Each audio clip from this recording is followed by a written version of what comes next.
Hey, Chris, and hi to all of you. Welcome to another Trustworthy Live. And do we have an amazing treat for you? Michael Anschel from OA Design Build.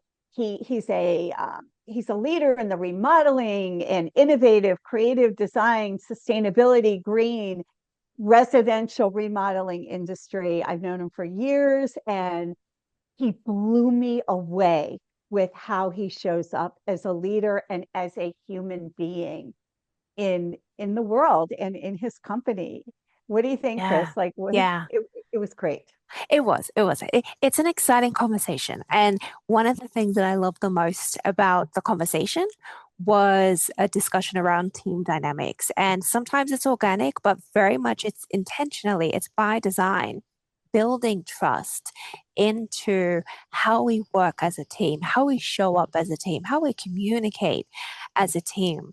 And I really, really was inspired by the intentionality behind it because it's proof that trust can be learned, taught, built, fostered.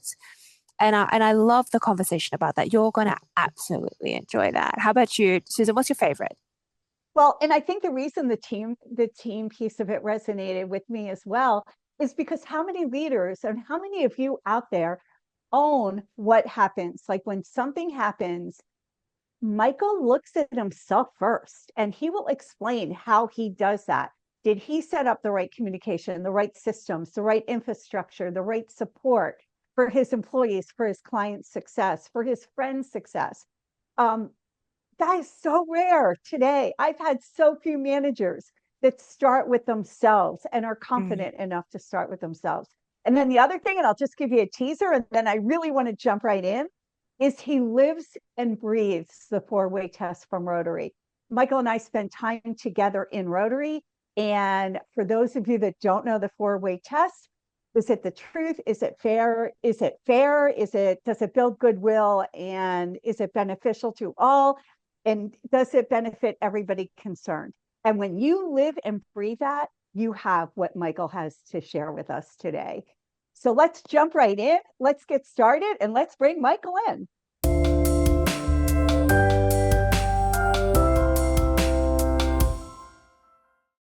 Hey, everybody. Welcome to another Trustworthy Live with Christina and Susan as your trustworthy coaches. Nice to see you again. We are so excited to have Michael Anschel here with us today. And I've known Michael. Michael, how long do we go back at this point? Oh my, a couple decades at least. Couple decades. We were both young and dumb way back when. No, Michael was never young and dumb, and that is why we want him here. So Michael, when I think of you, I think of you as the typical Renaissance kind of guy. I mean, you've got the smarts and the intellect and the music and the arts and the international travel experience from your time in China and Japan and India, and you've played cello, and you've somehow, and you still play cello, and the guitar is in the background. And what I've watched through the decades, you take an idea and inspire it into something beautiful and into action, and it kind of all comes together. So you own and you are the founder of OA Design Build Architecture. So, and you just don't renovate homes and houses in the residential industry and building and construction, but you create masterpieces. You take people's dreams and visions and take all of that music and science and design and art and international flair, and you somehow come up with this home for somebody to live in that is truly everything they imagined and wanted it to be. And I've seen your work and I've watched you through the years, and there are times when it's brought tears to my eyes. And I think that one of the things that grounds what you do for me personally is that you are a national expert and a local expert in green building and sustainability, which means to me you're doing things for the right reasons and the right way, and you're still able to deliver to people and create people's dreams and make them all come true. So with that, With the intro. like tell us how, so tell us how you got there. Like tell us a little bit about your journey, how you got into the design build industry, became a sustainability expert, music, take it wherever you'd like to take it, and what did trust have to do with it? Big question, go for it. That's everything. So thank you. That's super humbling and incredibly kind words. So for that, thank you very much. And I feel incredibly privileged and lucky to get to do what I do. I think if you'd asked me when I was a little kid what I would be doing, it definitely was not this. And if you'd asked me in high school what I would be doing, it definitely was not this. I wanted to be a genetic engineer. I had a full ride out to Bates for a theory I had on growing food crops in brackish environments, and wow. I think people would have thought I'd end up either in science or leading a revolution or in prison. I mean, it was kind of like one of those.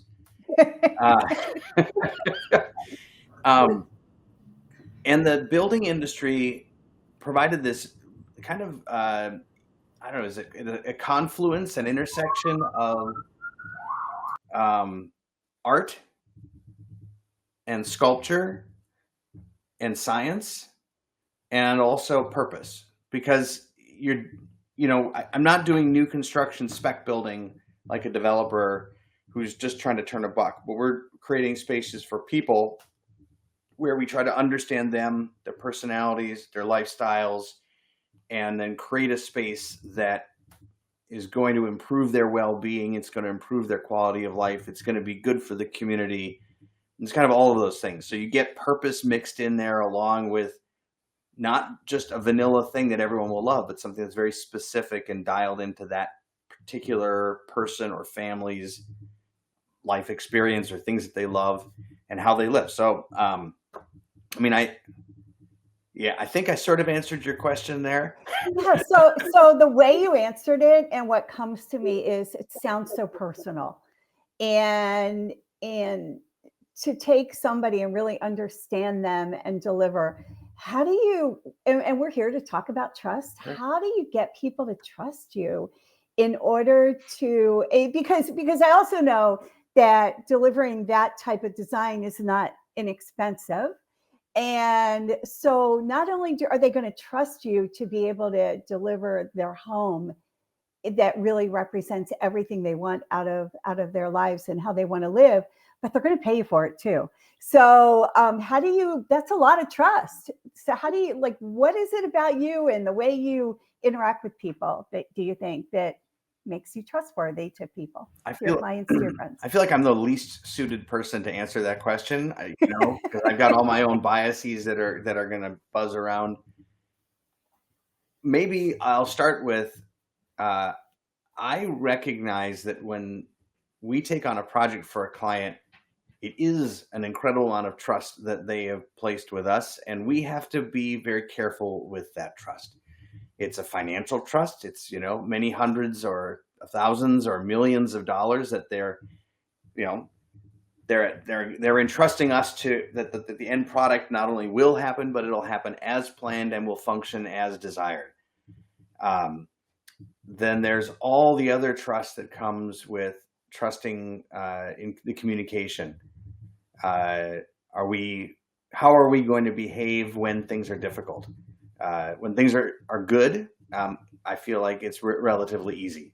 And I think part of what we talk about with our clients right away when they're trying to figure out even who to use is the long-term relationship, because we're going to have, it's a miniature marriage of sorts, right? We're going to be very, very up close and personal, and we're going to be working on this for anywhere from a year to 2 years, maybe 6 months.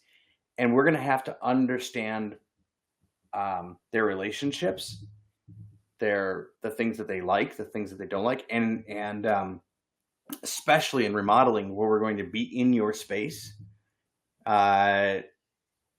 It's going to be dusty. It's going to be messy. Something's not going to go to plan. And how do we how do we handle that? How do we take responsibility for it?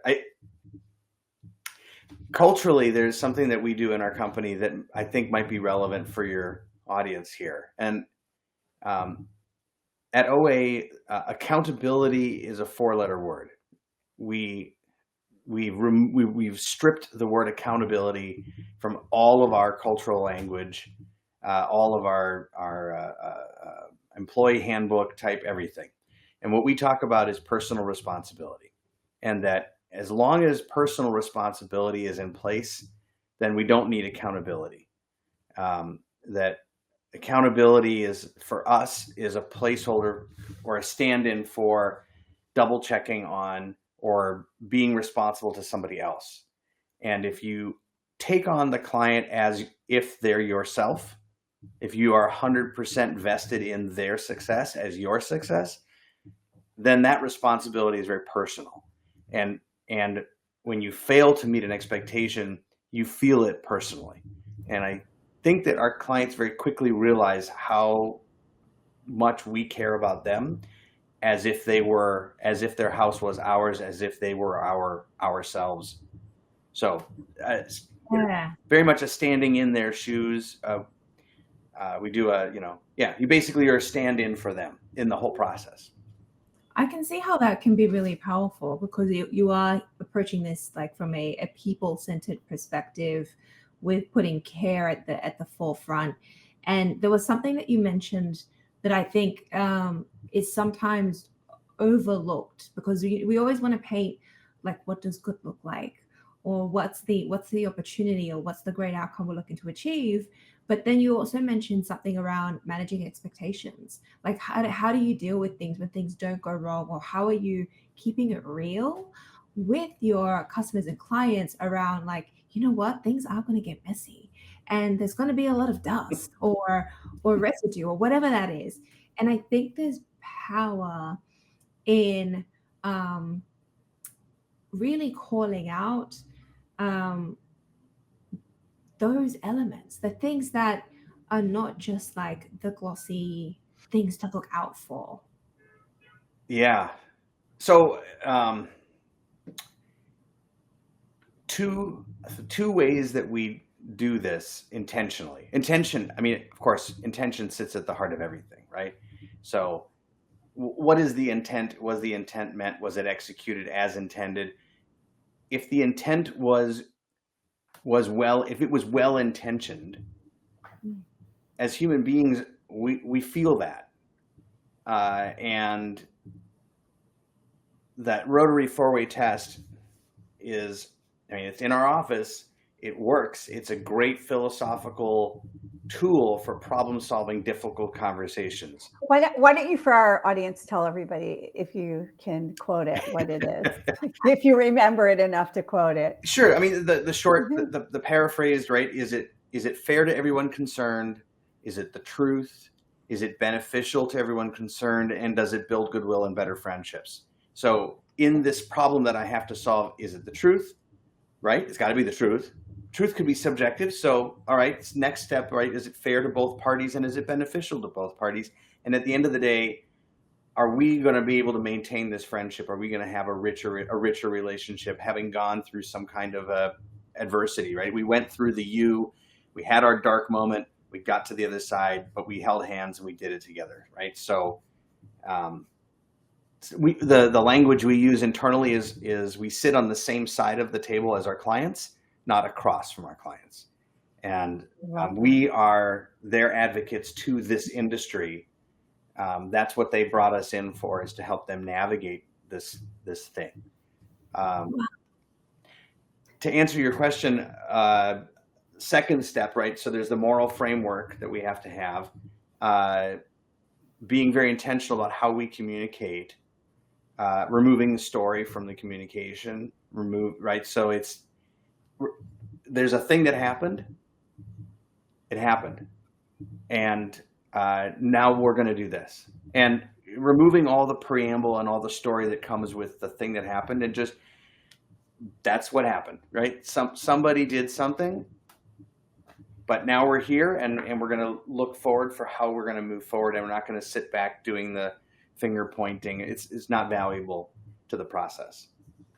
And then the other is consistent, super consistent communication, so that we're communicating the same way all the time, which always, it's like removing the word just from our communication when we can, being really direct, like right off the bat with, it's Monday, this is a thing, we're going to be doing X, Y, and Z. Always being open for communication back, always in-person dialogue, we will frequently, we will recreate the thing that they shared with us back to them. So if a client's communicating a concern or a question, we'll just take a second and make sure that we understand what they're saying by saying it back and verifying that that's indeed what they said to us. And that creates huge sense of trust, of being seen, of being heard. Yeah, you really get what I'm asking for. So now that's established, and now you're not going to be trying to make sure that I understand your point. I said your point back to you, and you got to relax. Okay, yep, they understand what I'm trying to communicate, or they don't. It's actually this nuance. Great. So what you actually said is this with this nuance. Yes. Okay, we can set this over here now, and I'm wiggling around. We can set this thing over here and move forward with our communication.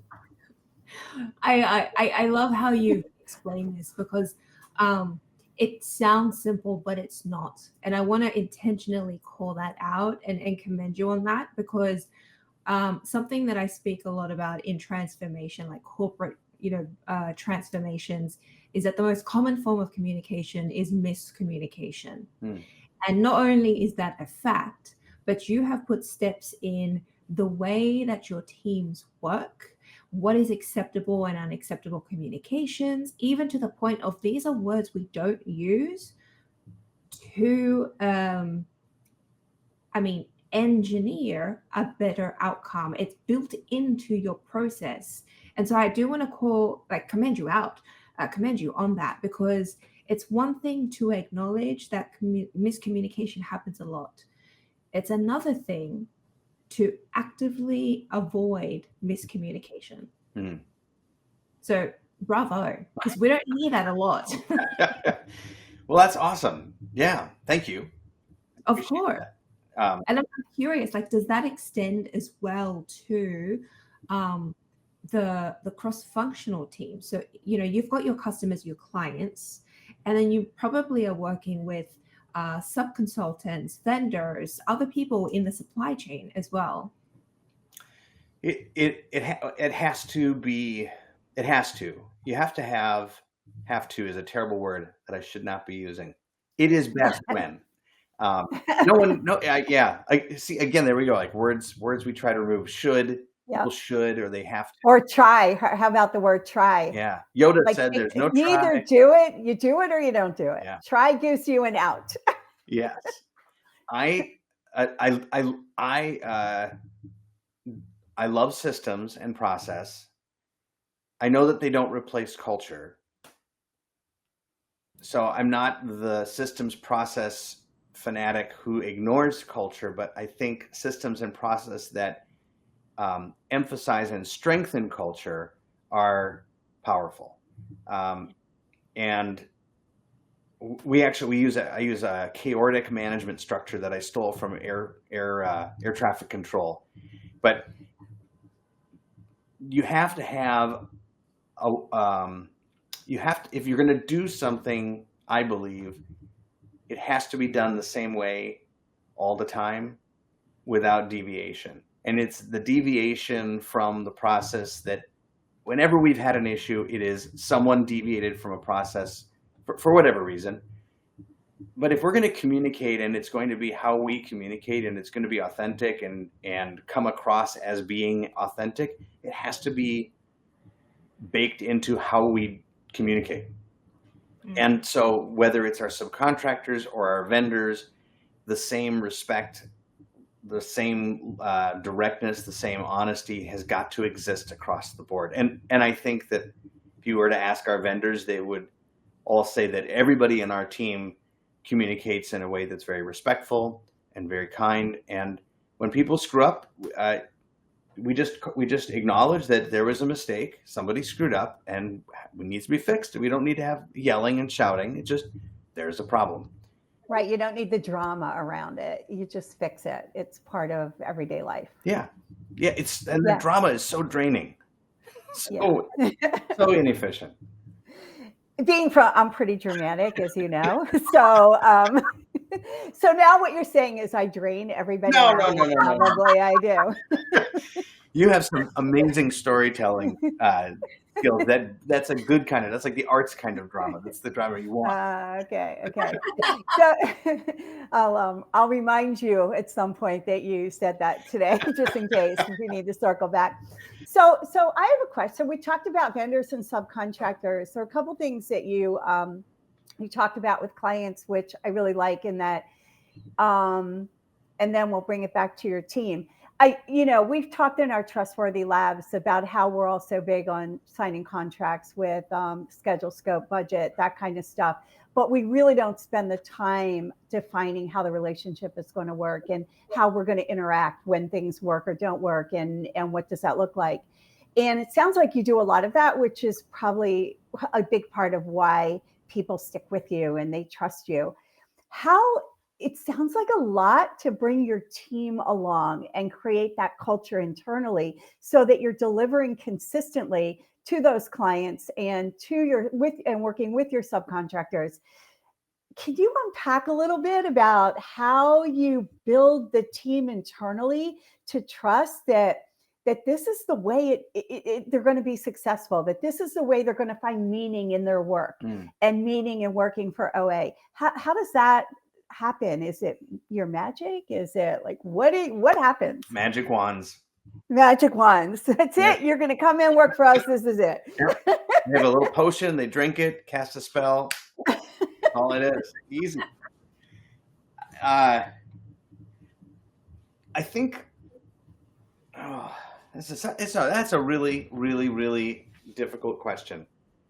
It's not a difficult question. It's an excellent question. It's a difficult answer because it's so nuanced.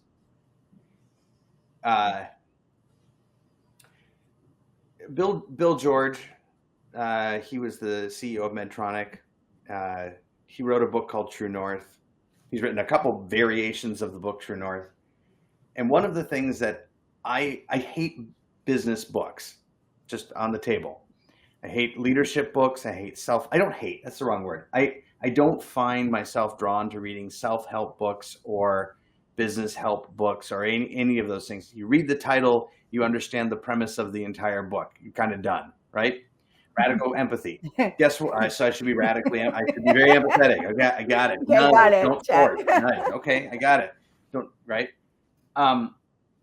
One of the things that he does in his book, which I did enjoy reading, is he spends almost no time talking about himself or how he led or how he leads.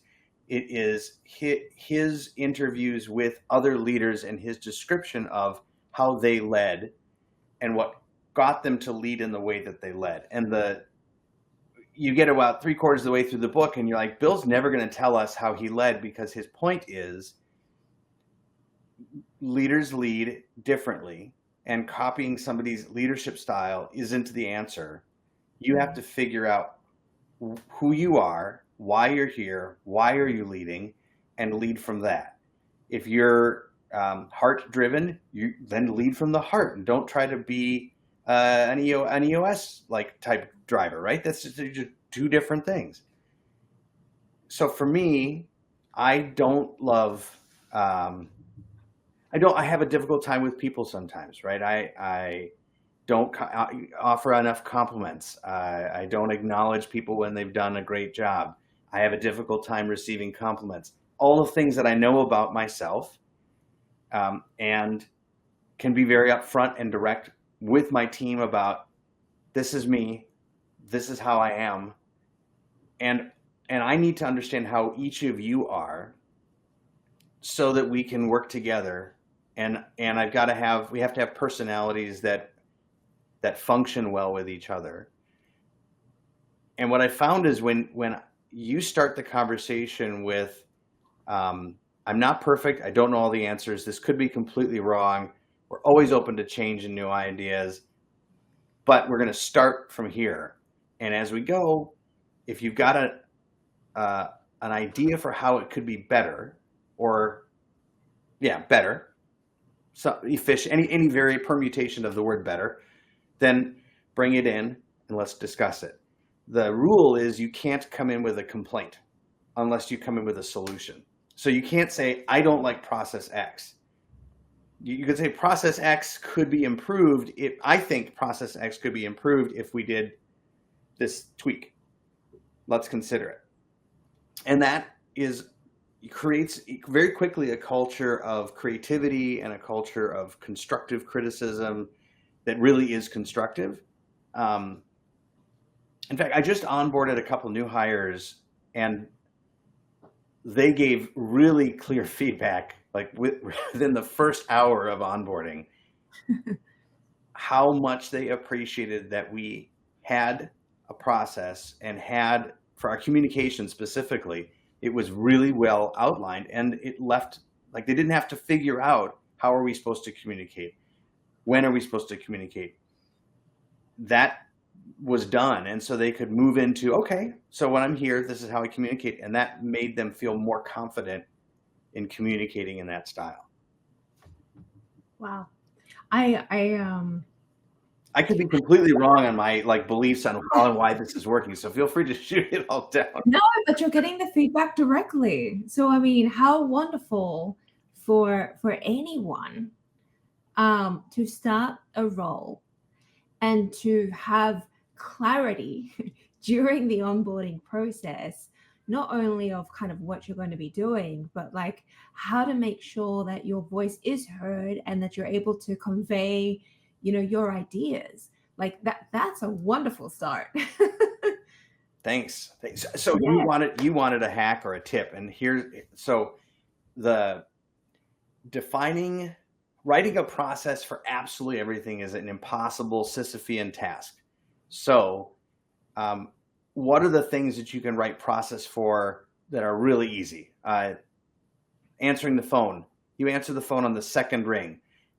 That's the rule. If you hear the phone go to a third ring, everybody in the office is responsible for picking up the phone at that moment, because whoever's supposed to be answering the phone is on the phone, right? It's a simple rule. It doesn't need a lot of explanation, and it takes 30 seconds to write it. So if you can write process for little things that are easy and largely non-consequential, and then you can write maybe a little bit more sophisticated process or guideline around slightly more complicated things, and you acknowledge that last 10, 15% of process, you're not going to write it. You're just not, because you would have to invest so much energy into it, and there'd be some variation, some nuance in it that would be different. And so the hack is to build a framework of rules and then allow the people to operate within that framework as they see fit. They have to be really clear on where the edge is. And if they bump up against the edge, they raise their hand, and that's the signal to the next level of management to look. And it means then that the next level of management isn't micromanaging. They're waiting until they're being called on to look. And then they're able to look with full energy. And at the same time, the autonomy that's given to the people, the trust that's given to the people to operate. Here's your moral compass. Here is our basic framework. Here are the edges of how you can operate. This is when you need to ask for assistance. You've got this much rope to work with.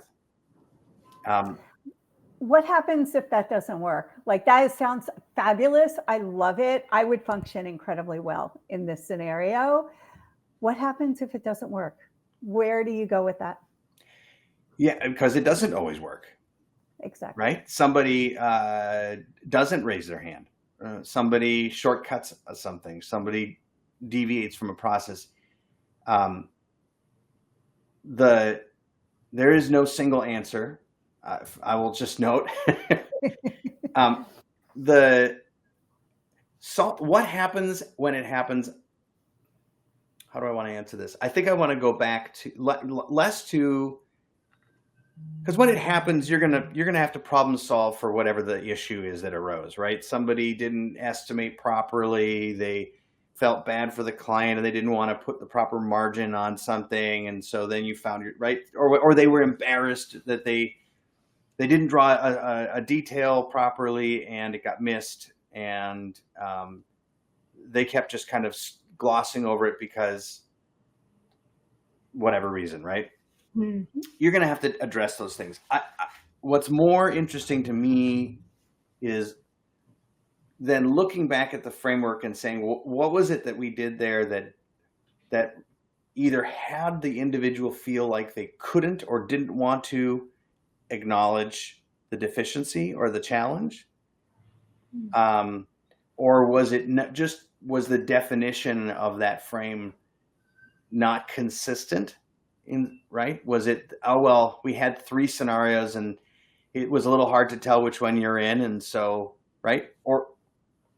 So I feel like it's usually I've got to go back and look at how I set it up first and take responsibility. I mean, very first step, owner takes responsibility, period. That's it. No ifs, ands, or buts. Second, where is it that I let the team down in helping them work to their strength, helping them understand the framework, helping them feel comfortable in raising their hand and asking for help in the moment that it needed to be.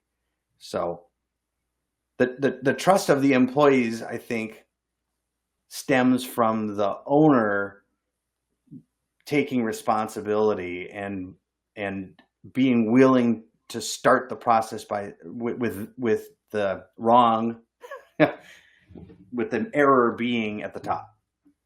Yeah, I'm hearing like a full circle moment here. It sounds like, you, the owner yourself, it is about taking that personal responsibility, which is how we kind of started down this conversation, which is great. I mean, it's beautiful. I can see it. I can see that you not only talk the talk, but you also walk the walk in taking that personal responsibility for the framework that you have designed. So if there are breakdowns, you are jumping in to say, hold on a minute, how might we solve for this? And what about the framework that I designed might need to be enhanced, optimized, reviewed? So I love that.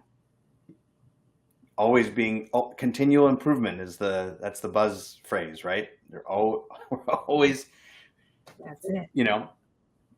Yeah, we're always fixing it. We're always repairing it. Yeah. Well, and I think that the other thing that we really didn't talk about, but you opened today with it to wrap it around again to the opening, was that you were appreciative of how your life is unfolded and the people in it and the opportunities and even of being here. And a couple are. The interview we had about a month ago was with a guy, Kevin Monroe, who is a global expert on gratitude and hope. And we kind of had him intersect gratitude, hope, and trust. And one of the things that I noticed, even about your write-up on your website, is that you ended it with how grateful you were for your friends, your colleagues, your family, your opportunities. And you started this interview with this conversation with how grateful you are. And even to me, when I hear how you approach any problems or challenges with employees, there's still a thread of gratefulness for having your employee there. I mean, it's not about them. It's going to be about how you're going to support them and leverage them and help them to be successful. And so talk a little bit about gratitude and how gratitude plays into how you build trust with your clients, with your team, with your community, with your family, with your friends, because I think that is an underlying thread in a lot of how you show up trustworthy. Interesting. I don't know if thank you for showing that to me. I definitely hear the observation that things kind of seem to start, end, and start again with gratitude. maybe gratitude and humility are in the same camp, hanging out together. Yep. You know, the I alone can fix this mentality is not my camp.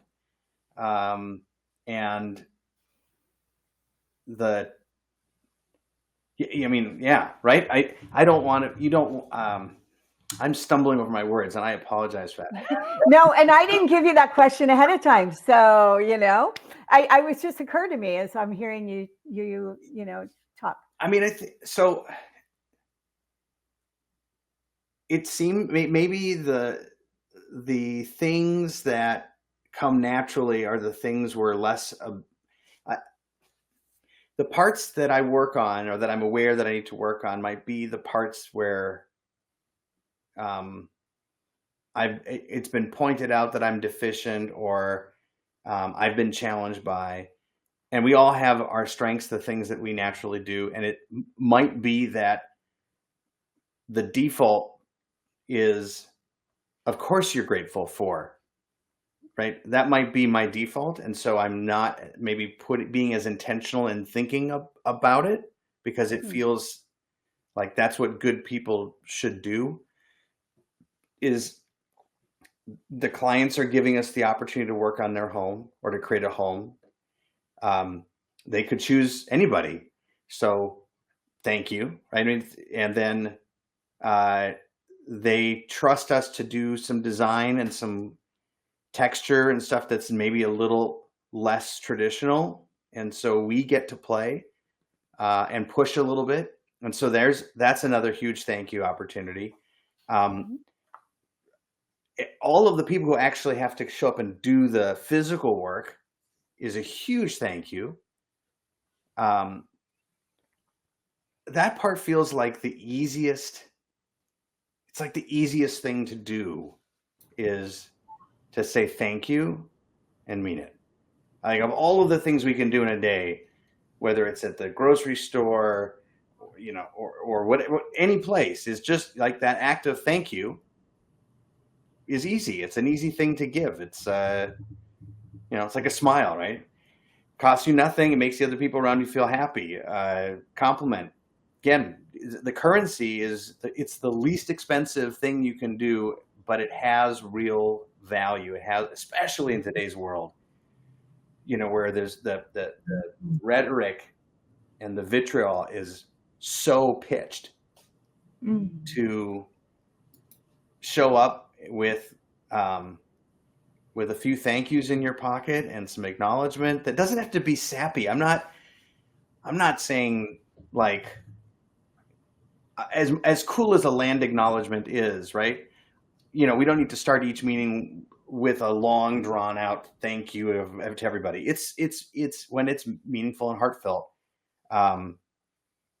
So I'm gonna say I'm gonna go the cheap route here and just say it doesn't take any real work. You just have to do it.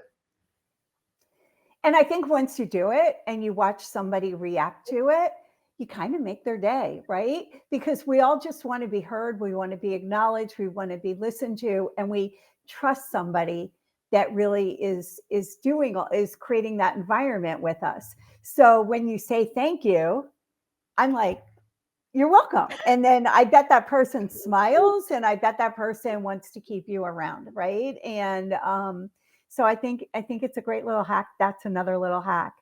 So I know we are kind of winding up, and I wanted to ask you one thing because, you know, we've known each other. I've seen you like with your travel adventures, and you did the Iditarod, and you went, what do you call it in India? The rickshaw run. Yeah, the rickshaw run. You've done a lot. You've been a broadcaster, you're a writer, you're a designer. Is there something in your adventure or any of your travels or any of your experiences, even in the playing cello for decades, that helped you frame trust the way you see it or execute it today? And you could talk about any of these stories because they're all so interesting. In fact, we were just in Alaska, you know that, for a month. and we saw all the signs for the Iditarod, and we're like, oh my gosh, I can't believe I know somebody that actually did that. I haven't done the Iditarod. That Oh, I thought you did. Okay. I haven't done that one. I've done a lot of crazy things, but I did the Yukon 1000. That's what you did. Okay, but my entire trip in Alaska, I had envisioned you doing it, so I think it should be in your future. I'm not sure which one is harder. The Yukon 1000 is completely insane. It's a 1,000-mile unsupported paddle from Whitehorse in the Yukon up to Fairbanks, Alaska. And yeah, it took a lot of training. I mean, it was like 7 months of training to be physically fit enough to take that one on. Travel is an interesting thing. I started traveling when I was very, very young. I went to France when I was 16 as part of a chamber orchestra. I took a break between high school and college and went to China. And in hindsight, I can't believe my parents, I asked them, I said, I can't believe you let me go. And they said, well, we knew that there was no stopping you, so we were kind of stuck. I did a lot of growing up, being 18 and then being in China for 2.5 years. I think there was a lot. I went from being very self-righteous and sure of how things should be to being really humbled by how the bigger world is. As you both know in your travels, the goodness of people is incredible. And often the people who have the least are the most generous. And everywhere you go in the world, at least I've found, you're in remote places, there's full language barrier, there's full everything barrier, right? And in that moment, humans get to be, I feel like repeatedly they demonstrate the best version of humanity. Taking you into their home, making you a cup of tea, walking with you to the train station, helping you buy a ticket. Early on in one of my trips, I was in Hong Kong, and I went into mainland China, and I was on this train. My Chinese was just awful, like terrible, terrible, awful. Like 10 words I could speak. My brother is a monkey. I like noodles, and this guy who probably had about 200 words of English was trying to communicate with me, and we were showing photos to each other, and he asked me where I was going, and I was like, I'm not really sure, just kind of winging it. He got off the train with me. He got in the taxi cab with me. He took me to a youth hostel in a good part of town, made sure I was checked in, had all my stuff. Wow. Went way out of his way. There was no, I didn't ask for any of that. He was just, nope, you're in my country, you're a guest. We're going to make sure that you have a positive experience. And that was one of dozens of experiences where people would shift whatever they were doing to make sure that you were okay. And I think that got rooted in like, that's a good way to be. Mm. And so coming back to the States, where that's maybe not always how we treat each other here, it's just not hard to be kind to other people. And, someone's taking a selfie of them and their kids, you could just, hey, you want me to take your photo? And instantly they're like, oh my God, that would be wonderful. So thank you so much. Like, yeah, no problem. There's this beautiful energy exchange that took place there. Something about that event was different. You met some other person. You got to share some bit of how wonderful the world is with another human being. All of the best experiences are shared experiences. Mm-hmm. Whether you're on, up in the Himalayas with a group of strangers riding rickshaw at 18,000 feet, or you're in the Burma in the jungle, you're with a group of people you've never met, and you work together, you spend time together, you have a beer together or a smoke, or whatever it is. You break bread, you do a thing, and you have this shared experience that lives with you for the rest of your life. The friendships that I've made over all of these travels, I mean, it's not like I'm hanging out with them, but you know, every now and then they pop up on Facebook or some social media thing, and it's like, oh man, like we have a deep relationship from the 72 hours we spent doing that hard, difficult thing. Yeah. Where we were kind to each other, and we get this lifetime of friendship as a result of that thing.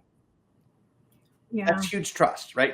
Right? Because now I feel like that group I would trust if they said, hey, Michael, we got an idea. We want to go skiing in Afghanistan or whatever. I'm in, right? This is a group of people that I trust. And isn't that really how you've talked about your relationships with your clients and your team? And we didn't really get much to the community part, but creating that shared experience. Mm-hmm. And that shared, it's not transactional. It's not, check something off a checklist. It is a shared experience that each of you has a responsibility to come forward and to own and to show up in a very trusting way. Mm-hmm. Yeah. So maybe is that part of the learning? Yeah. Can I add a thing? Yeah. Okay. So I just had this thought that part of what's going on is that there's somebody who's different from you, and you're leaning in a little bit to find something in common. And it reminds me of an exercise that where when you're having a conversation with somebody who you disagree with, right? Yeah, I like dogs, I like cats, right? Cats are better, dogs are better. And you're both stating your opinions. If you, after listening to what they have to say, if you can find something to appreciate about what they just said, whether it was the tone or something in the word, before you say your thing, the way they hear what you're saying is wildly different. They're inclined to kind of do the same thing back. And the exchange becomes less about the difference and more about the commonalities, and is a really fun conversation. You might leave the conversation still disagreeing, but it occurred to me that same thing is the dynamic that happens when you're in a foreign place with a foreign. You're looking for the pieces that will let you connect, and you build them. You build those connections, and those connections become kind of heavy receptors of trust. I love that. And what makes it work is that it's genuine, and then you're leading from the heart. Yeah. You're not like leading on this abstract idea that you're both going to sit and argue about. You're actually talking about something that's meaningful and true. I think we could go on forever. Like, this has been such an amazing conversation. Is there anything else, Chris or Michael, that you want to pop in before we wrap up? I just feel like I've had a couple of epiphanies, like hearing you speak about the shared experience, and about the humanity of shared experiences. You let go of all of the qualifications and stereotypes, and you're there and you're present and you're looking for those commonalities, and like really reflecting on what you've shared so far, and how you also run your business, OA, right? You develop systems and protocols and frameworks to enable everyone to have a sense or a guide of parameters, but then they don't have to focus on creating those parameters or those frameworks themselves. They can focus on the relationship. They can focus on those shared experiences. And so again, I'm just seeing this like a tapestry. Like, I can see how it's all weaving together, and how it started with, very young, when you were traveling. A lot of people, we've done multiple labs, TrustWorthy labs, and primarily with attendees from the US who have said that no, trust has to be earned. It's not automatically there. And what I'm hearing in this conversation is something different. And that difference is based on your experiences and shared experiences navigating the world without knowing the language, the creed, the religion, the just trying to communicate and build a relationship. That I think is tremendous, like special, very, very, very special. That was a fantastic recreation of the last 30 minutes. That was awesome. It was. I agree. I was like, we should get that in writing. Yeah. But you know, something that you deepened for me right in that was, if you open with trust, if you're waiting for the trust, right? If trust has to be earned and you're just waiting until that person's earned your trust, versus if you lead with the trust and you say, I'm giving you my trust. Let's just start right there. Now you've got my trust. How quickly can that change that dynamic?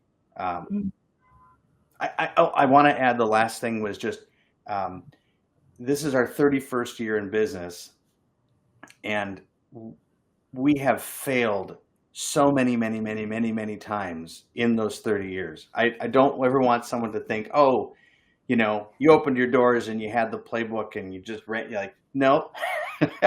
Plenty of breakdowns, plenty of communication failures, plenty of opportunities to humble and to check the ego at the door and to be like, okay, we got to work on a thing here.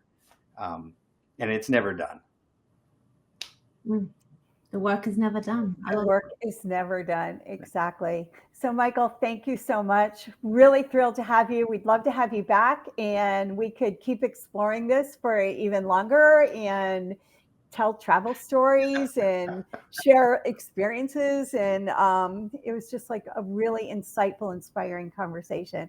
And I learned a lot about how you run. I know about how, I know a few people that have, where you've renovated their houses, and I've heard from them the experience. It was great to hear from you, how you build it and how you think about it and how you live your life and how you show up. So thank you so much. I know our audience will really, really love and enjoy and find value in our talk today, in our conversation. Bye, everybody. See you next time. Thank you.